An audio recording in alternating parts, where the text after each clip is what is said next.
लोग एलोपैथी से बहुत परेशान हैं। उसका कारण है कि एलोपैथी के साइड इफ़ेक्ट्स बहुत ज़्यादा हैं। पहले वो एंटीबायोटिक दे करके बहुत से लोगों को ख़त्म कर देते थे। आज एलोपैथी बड़ी समस्या ये है कि आज उनकी जो एंटीबायोटिक दवाएं हैं वो कम असरदार रह गई।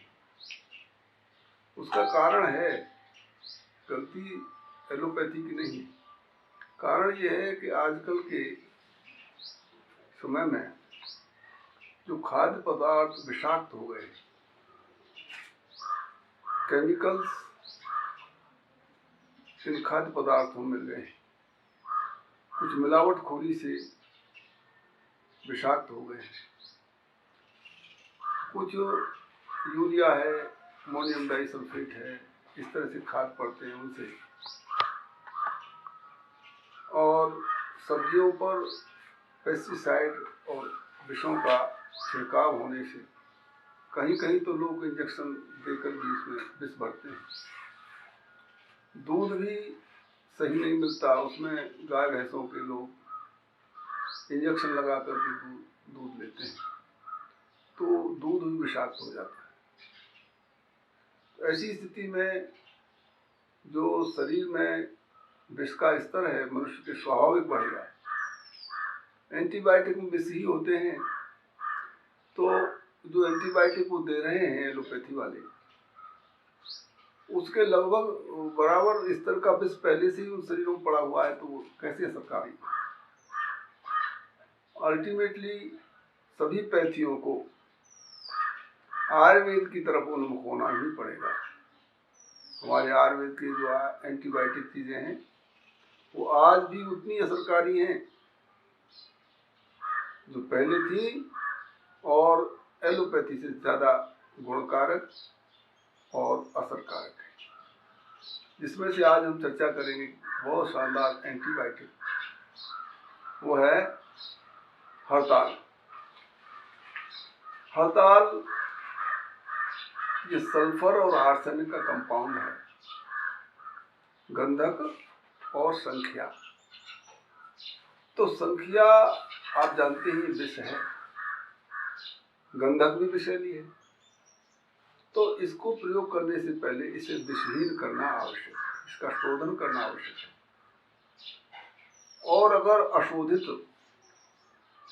हड़ताल किसी ने प्रयोग कर ली तो और ये भयंकर रोग उत्पन्न कर सकती है। और जो इसके विषाक्त पने से, खाने से जो रोग पैदा होते हैं, शोधन होने पर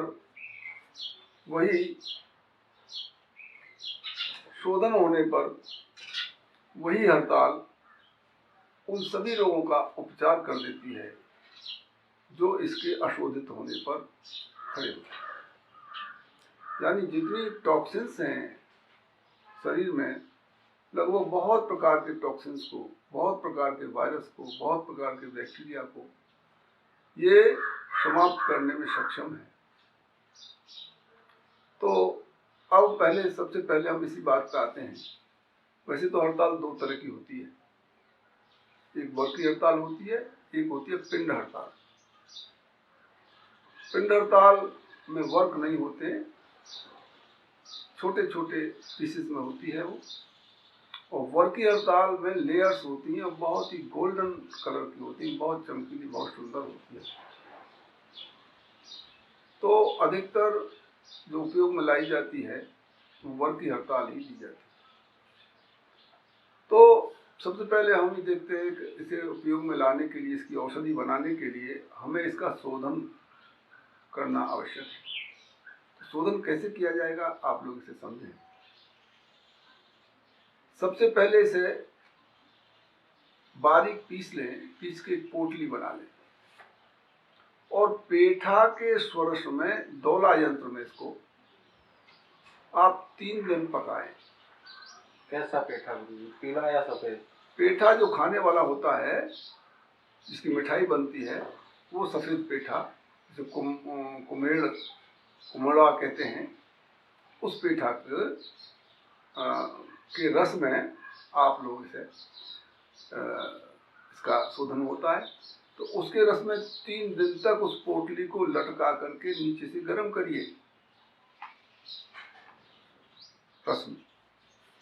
दोला यंत्र में, दोला यंत्र का ये मतलब समझे आप कि वो पोटली आधी मतलब उस रस से थोड़ी ऊपर रहती है छूते हुए पानी को, और वो उसकी भाप से शोधित होती है।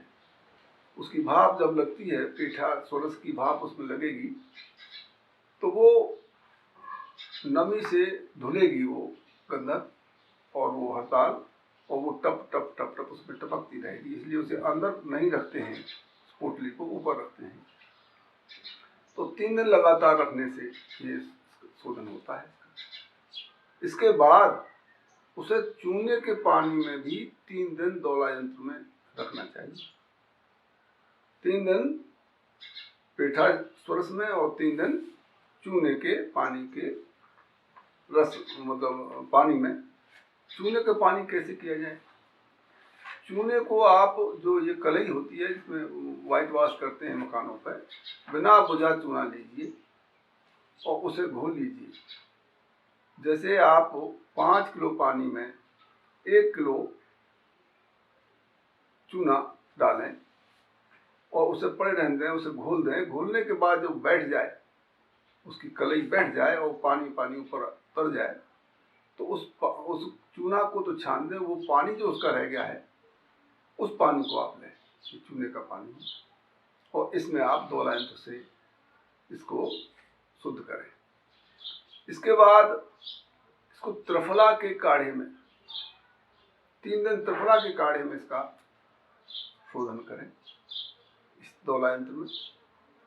इसके बाद इसे फिर सैमल, सालमली से कहते हैं, सैमल के छाल के रस में 3 दिन फिर उसमें इसका शोधन करें। इसके बाद फिर नींबू के रस में दोला यंत्र में शोधन करें। और इसके बाद घर के धुएं, घर का धुआं जो कार्बन है किचन में जो लग जाता है, उस धुएं को पानी में घोलकर और उसमें इसको दोला यंत्र से शोधन करें। इन सभी चीजों में 3-3 दिन तक लगातार शोधन करें। फिर इसके बाद तिल के तेल में इसका शोधन करें।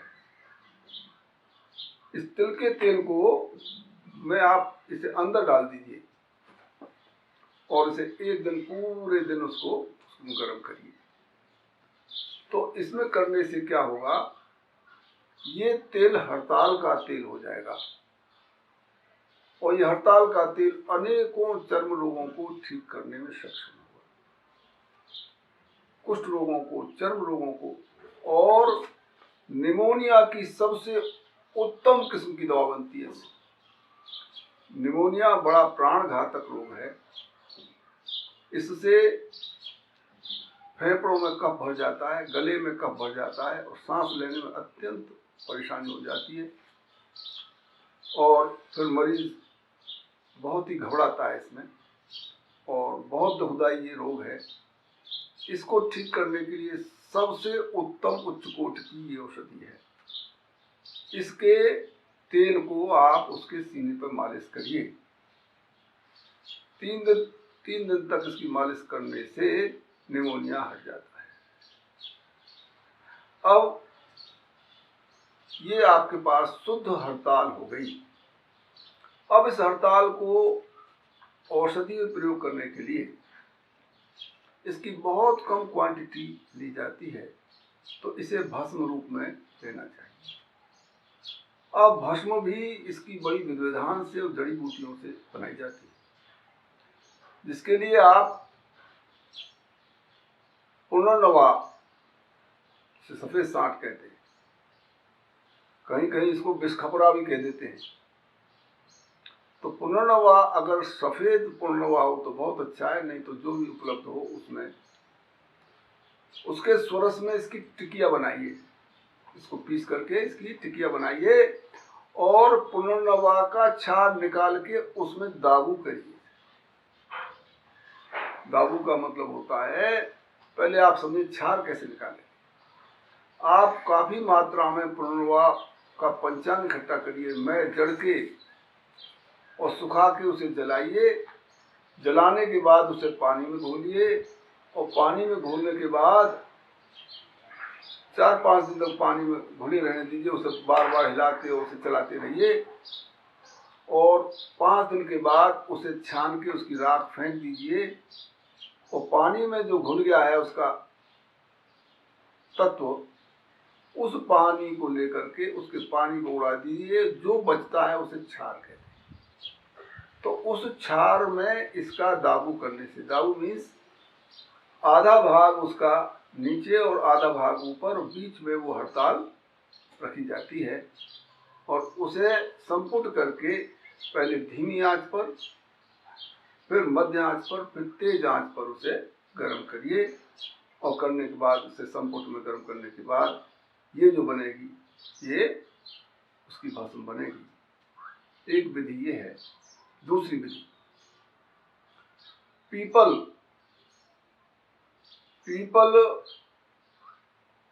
के छाल का काढ़ा बनाइए, पीपल की छाल का काढ़ा, और उस काढ़े में इसकी टिकिया बनाइए हड़ताल की, और फिर पीपल के छाल की जो चूर्ण है उसको राख बना करके, उसके त्वक की भस्म बना करके उसमें आप दाबू करिए,